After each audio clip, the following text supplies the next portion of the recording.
going to talk about the global markets and especially the American markets. So we are proud to have here one special guest. It's Dr. Juris Kalejs from Capital Energy. Yes. Nice to have you here. Thank you very much for having me. First of all, which priority is PV energy in America? It is not a very high priority, unfortunately, but we're trying to make it higher. It's a problem mainly with getting acceptance in various parts of the society. I think 90% of the people in the United States want solar energy, but they don't necessarily want to pay high prices for it. Yeah. So it's a very popular thing to have. We have here in Germany, we have the feed-in tariffs, Yes. as maybe seen as an inventive. Yes. What is it in America, for example? Is there any inventives? Is there some feed-in tariffs, maybe?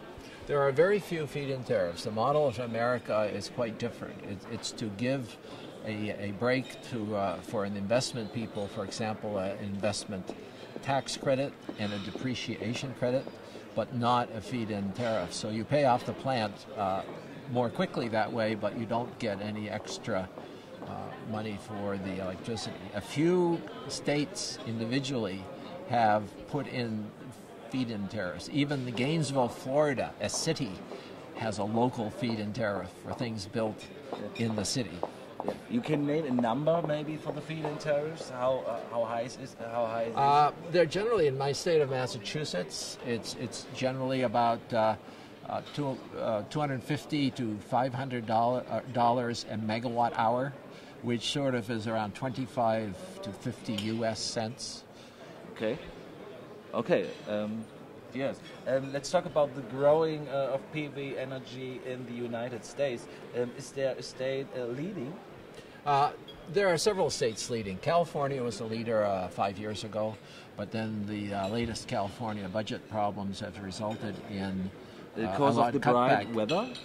No, budget problems with the state budget problems. They had very generous incentives. And a number of other states, New Jersey, my state, Massachusetts, some states in the Midwest, New Mexico, some of them have put in low-level tariffs. They're not really tariffs, they're incentives which help.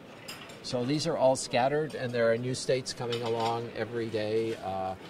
Maryland and Delaware are just two new states, where Connecticut is a new state where we are just starting some work.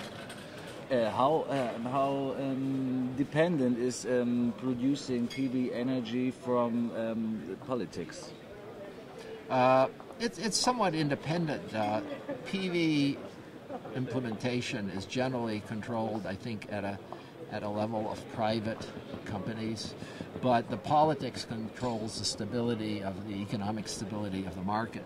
For example, tax credits have been on and off over several years, and incentives like getting cash instead of a tax grant have changed several times in the past year. So generally this instability has been very bad for investors, because this year you might be able to get, or last year you were able to get cash, 30% cash, and this year you have to wait for a tax credit on your income tax. And this, of course, reduces the number of customers. So these incentives have been very inconsistent from year to year, and it's very political.